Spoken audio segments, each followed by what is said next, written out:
আসলে যত বেশি আপনি নিজেকে স্ট্রং রাখতে পারবেন তত বেশি দেখবেন এই পৃথিবীর মানুষজন আপনাকে গুরুত্ব দিচ্ছে। আর যত বেশি আপনি চোখের জল ফেলবেন, পরিবারের মধ্যেকার কথাগুলো জনে জনে সবার কাছে বলে বেড়াবেন, কিংবা অসহায় ভাববেন নিজেকে, দেখবেন এই পৃথিবীর মানুষজন আপনার অসহায়ত্বের সুযোগ নিচ্ছে। তাই স্ট্রং রাখুন নিজেকে। মনে রাখবেন আপনি একাই 100, আপনার দ্বারা সম্ভব। আর যদি কেউ সাথে না থাকে, স্বয়ং সৃষ্টিকর্তা আপনার সাথে আছেন, এটা জেনে রাখুন। কারণ আপনি সজ্জন, আপনি ভালো কাজ করছেন, আপনি মানুষের উপকার করার কথা ভাবছেন, এতে বিধাতার আশীর্বাদ থাকবে। তাই কেউ সাথে থাক বা না থাক, আপনি একাই এগিয়ে চলুন। ভালো কাজ করতে গেলে ভাই মনটাকে স্ট্রং রাখতে হবে, মনের জোর থাকা চাই। ওই অপরের ওপর আশা ভরসা করে ভবিষ্যতের প্ল্যান যদি আপনি করেন, ভুল করবেন। আপনি নিজের থেকে কতটুকুন কি করতে পারছেন এটা ভাবুন। সঠিক পরিকল্পনা থাকা দরকার কোনো কার্যে সফলতার জন্য।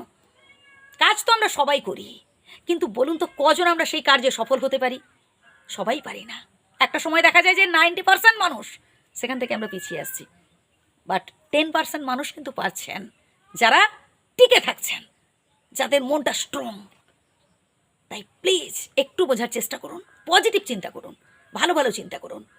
যত বেশি আপনি পজিটিভ চিন্তা করবেন, একটা আলাদা এনার্জি আপনি নিজেকে দিতে পারবেন। হ্যাঁ আমি পারবো, চেষ্টা তো করুন। আপনি কাজ করবেন না, কুঁড়ে হয়ে ঘরে বসে থাকবেন, অলস হয়ে ঘরে বসে থাকবেন, ভাগ্যকে দোষ দেবেন, আমার ভাগ্যে নেই। এটা বোকামো ছাড়ার কিচ্ছু না, এটা কুঁড়েমি ছাড়ার কিচ্ছু না। আর কুঁড়ে মানুষ, বোকা মানুষ জীবনে কোনোদিনও সফল হতে পারে না। সহজ সরল হওয়া ভালো, কিন্তু বোকা হওয়া ভালো নয়। যে জেনে শুনে আগুনে ঝাঁপ দেওয়ার কথা ভাবে, ভাই তার মতো বোকা মানুষ আর পৃথিবীতে কেউ আছে? তাই কঠোর পরিশ্রম করুন, বুদ্ধিটাকে সঠিক কাজে লাগান। বহু মানুষ থাকবে যারা আপনাকে খারাপ খারাপ বুদ্ধি দেবে, আবার বহু মানুষ থাকবে যারা আপনাকে সৎ উপদেশ দেবে। কিন্তু কার উপদেশ আপনি নেবেন, কার বুদ্ধি আপনি নেবেন, কার বুদ্ধি নেবেন না, সেটা কিন্তু আপনার ওপরে নির্ভর করছে। আপনাকে সেটা চুজ করতে হবে।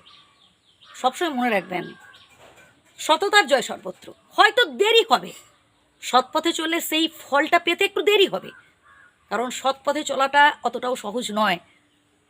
আপনাকে বিধাতা বারবার পরীক্ষা নেবেন, এবং প্রত্যেকটা পরীক্ষায় সততার সহিত আপনাকে পাশ করতে হবে। তাই অসৎ পথ ত্যাগ করতে হবে, অসৎ বন্ধু ত্যাগ করতে হবে, অসৎ চিন্তাভাবনা ত্যাগ করতে হবে।